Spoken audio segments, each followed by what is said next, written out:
Now, a startling expose about slave labor in the world of seafood. This week, we're looking at some of the Pulitzer Prize winners, and the Associated Press's 18-month-long investigation won the prize for public service. It tracked the widespread use of slave labor in Southeast Asia and how it's part of a supply chain bringing seafood to American restaurants and supermarkets. Fishermen were beaten and caged, and reporters even hid in the back of trucks for days to pursue the story. Since then, more than 2,000 slaves have been freed. Martha Mendoza was part of that reporting team and joins me now. Martha, what was the catalyst for the investigation in the first place? Unfortunately, we've heard of slave-like conditions in different parts of the world before. What made you want to follow this? Well, slavery at sea was not a secret, but the stories that were being told came from rescued slaves. And therefore, there was no traction because the response was, these guys are safe. There's not really a problem anymore. So we set out to do what some people warned us was going to be impossible. We wanted to find captive slaves, and then we wanted to track their catch with detailed accuracy all the way back to the dinner table to get people who are at the other end of this supply chain engaged. So how do you find the captive slaves in the first place?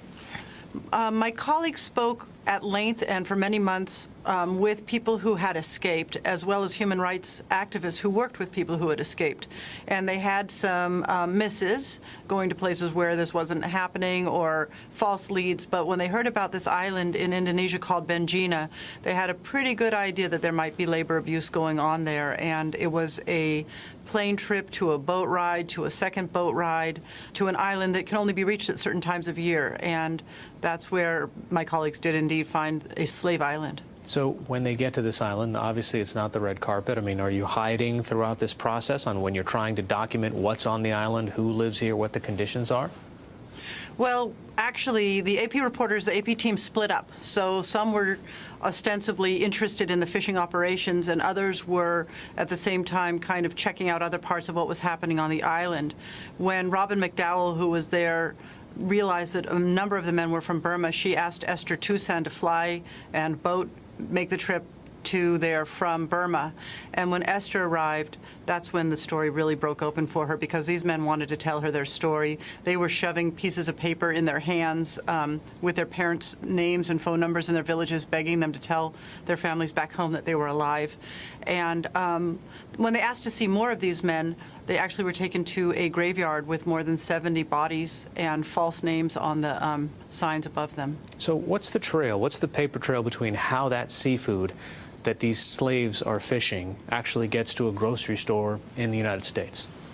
Well, we videoed and documented the seafood being loaded onto one refrigerated cargo ship.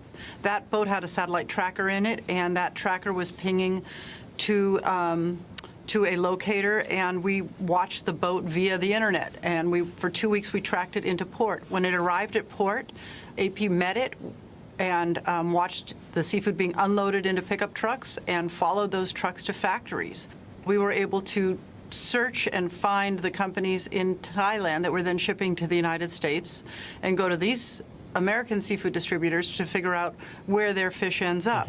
A lot of time when you're in a supermarket, you're going to see a piece of fish under some clear plastic wrap with a label on it. It's not even going to say which distributor it came from. So there was a lot of steps in between, but eventually we were able to track it to Walmart, Safeway, Cisco, Albertsons, and products like Fancy Feasts and IAMs as well.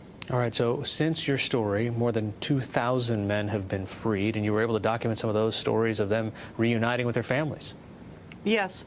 So about a week after we finished our story, authorities went to the island of Benjina and began interviewing men. They talked to a couple who described their horrific, desperate situation, and also told the authorities that they would be beaten and hurt for telling their story.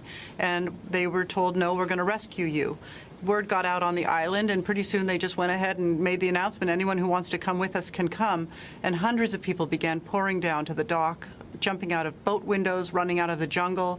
And on that day alone, close to 400 men were rescued. And yes, it grew to 2,000. One man we followed home, Mint Nang, had been gone for 22 years. His sister saw him walking into the village and screamed and cried and held him. And then when his mother saw him, she was actually overwhelmed and she lost her breath for a while.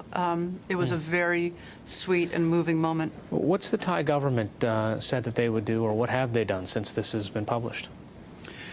The Thai government, prior to us publishing and as we published story after story, kept making commitments to do better.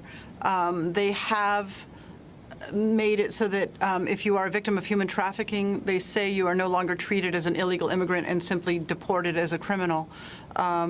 They have vowed to make prosecutions more of a priority.